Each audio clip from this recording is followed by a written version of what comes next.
Hey, how you doing? My name is Nay. For those who know me and those who don't, I ask the Lord blesses my tongue, so I'm gonna go ahead and get started.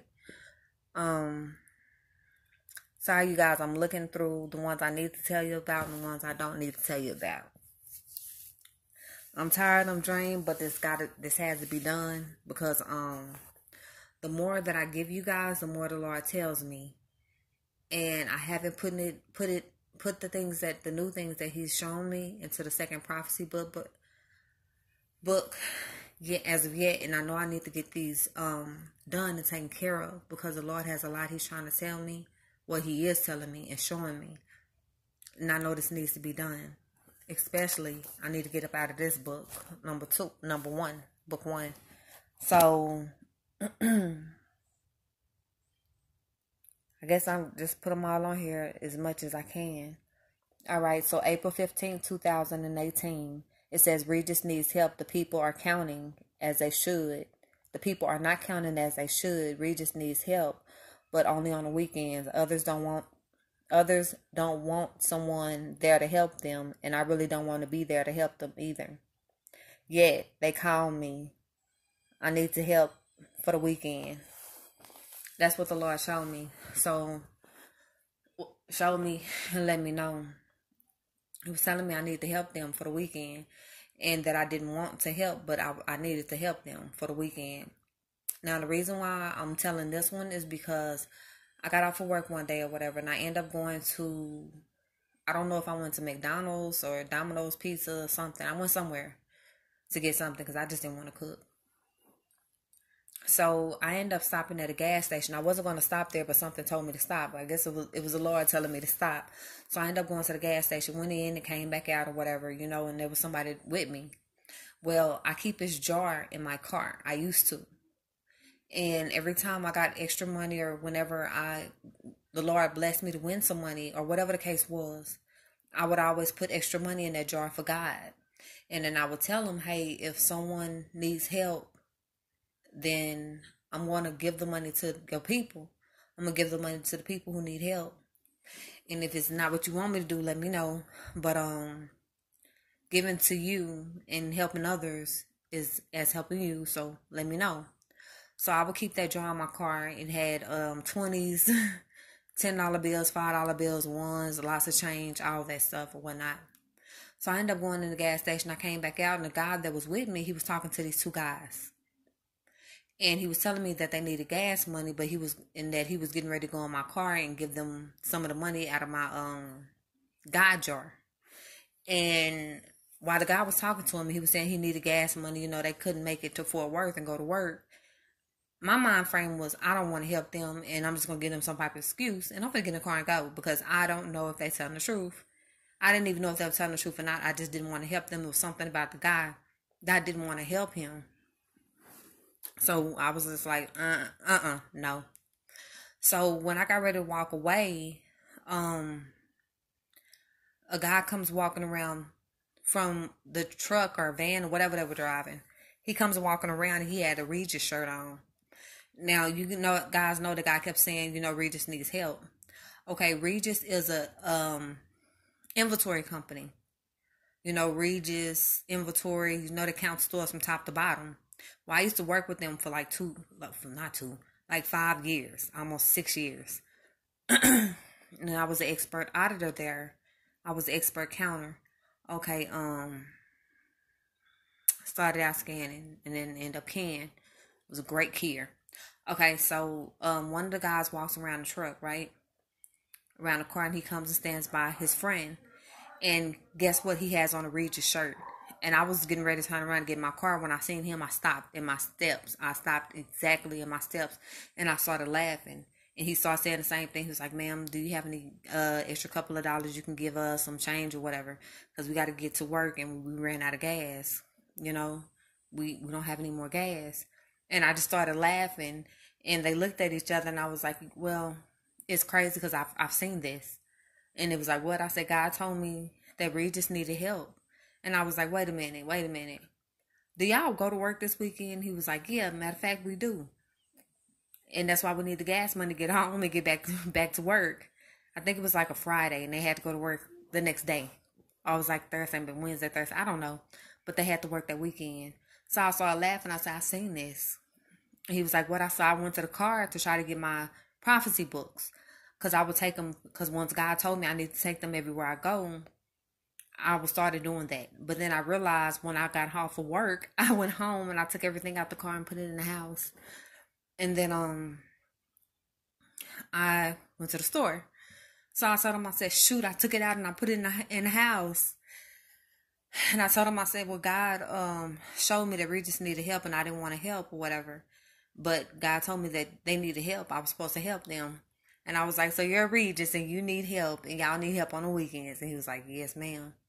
And one of the guys, he kind of got teary-eyed. And I just looked at him and he was like, you know what, we don't have a lot.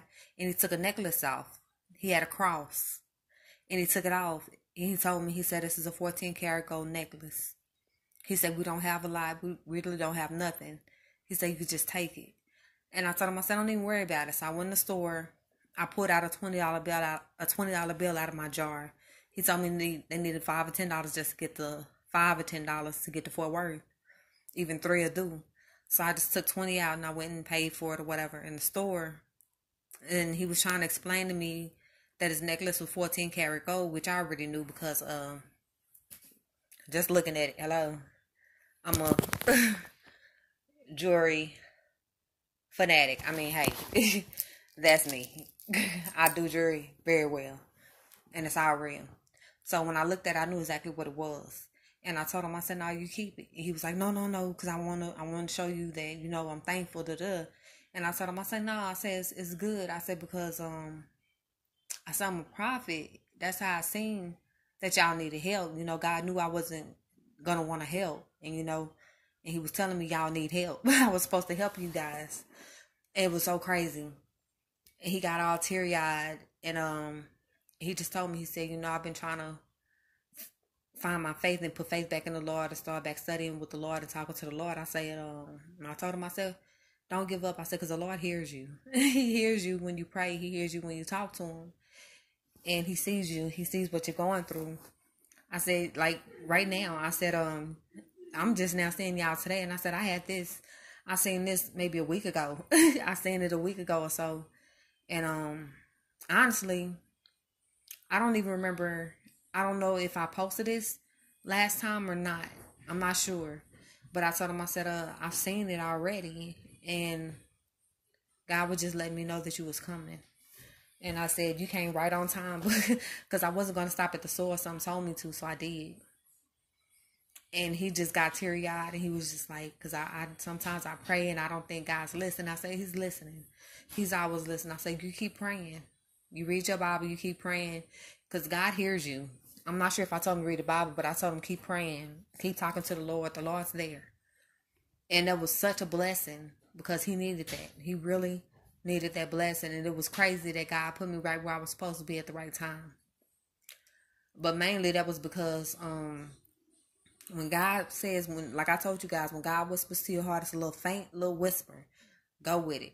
Don't second guess it. Don't do that. Just go with it. You know, I kind of did that tonight and I was like, shoot, you know, but I know my God is a good God and he's not going to send me wrong. So remember to listen to that. So I'm going to go ahead and keep going. This one is April 15th as well, 2018. And this is me and the Lord. This is what the Lord was telling me. I'm preparing clean the house for the ones that I love. I'm alone and I wait for my love to come home. I'm tired of waiting. I'm ready to leave and angry. The people speak to me. The people come to me in anger, wanting to know where I am, not knowing when I am to come. The people are to wait and be patient. I hate/dislike looking at my people. I hate/dislike looking out, seeing my people on the streets like that. It breaks my heart to see my people like that. And that's what he told me. And that's what he showed too. Now, it was crazy because I was praying to the Lord. Because when I drive down the street, you know, I watch. And I see people walking down the street. And it bothers me. You know, it really does bother me because I talk to the Lord and I be like, so much money out here, so many people who can help other people, and we choose not to. You know, there's so many multimillionaires and billionaires and whatever the case is. And we have people out here living on the streets, people walking up and down the streets, and it's cold outside or it's burning up hot outside or whatever the case is. And people don't take out of their time to say, hey, do you need a ride? And even if they did, sometimes it would be dangerous. I understand. But, you know, when you see someone walking outside and it's freezing and they have a child, I mean, ask those people, hey, do you need a ride somewhere? Can I help you?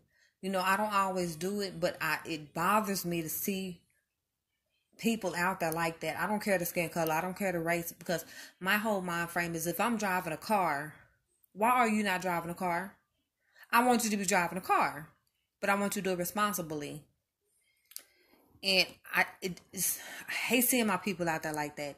I hate seeing people outside on the streets. They're on drugs. I hate seeing people on drugs. I hate seeing people who are on drugs, who are alcoholics, who suffer in some type of way, any type of way.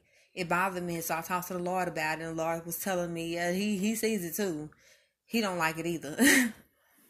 But he was saying that his people ought to be patient and wait for him. You know, he understands that the people are upset, sad, or angry. He does. He understands, and he knows, and he's waiting for us to come home. You know, he's getting stuff ready for us. He's waiting for us to come home. But the people are to be patient. They are to wait. It's not always easy. God goes through a lot as well. I mean, look how many kids he got. The whole freaking world. We belong to him. We belong to our Father. He's trying to send messages through prophets. He's trying to send messages through whatever the case is, whether it's TV, news, radio, if something you prayed about and you hear somebody else talking about it, whatever. And some people just don't understand that God's sending them a message, whether they see double numbers, triple numbers, whatever the case is, repeating numbers. God's trying to talk to you, and sometimes you just don't listen. Whether it's when you're awake and you see things, or you hear things when you're awake, or if you're asleep, or if God whispers something to your heart. God tries to talk to so many people, and people just don't realize it. So I'm going to go ahead and go to the next one. This one is April 16th, 2018. It says, I'm going over a cliff or I'm falling. I'm almost drowning in sin. I get up and pull myself up out of it. That was basically, to me, at least I believed it was to me, and it could be to other people as well. Because there was so much going on, and it was stressing me out. And I mean stressing me out where I was at my breaking point. I couldn't take any more. I knew I couldn't take nothing more. And I was talking to the Lord, and I didn't know what to do. So the Lord was telling me, he sees I'm drowning in sin and drowning in all the stuff that's around me, within me, whatever. He's seen it. And he was telling me I need to get up, pull myself out of it. I need to get up and keep going. Just pull myself out of it. And for anybody else who's going through it, the Lord is rooting for you. He's rooting for the good in you, for the light in you to excel. You know, he's rooting for you. So when it gets to that point where you're like, I don't know what else to do, I don't know where else to go, pull yourself out of it. You have to pull yourself out. Shine your light, be the light. You have to. Okay, the next one is about my nephew, so I'm not going to speak on that. So I'm going to go ahead and end this one and start with another one. Love you. Be right back.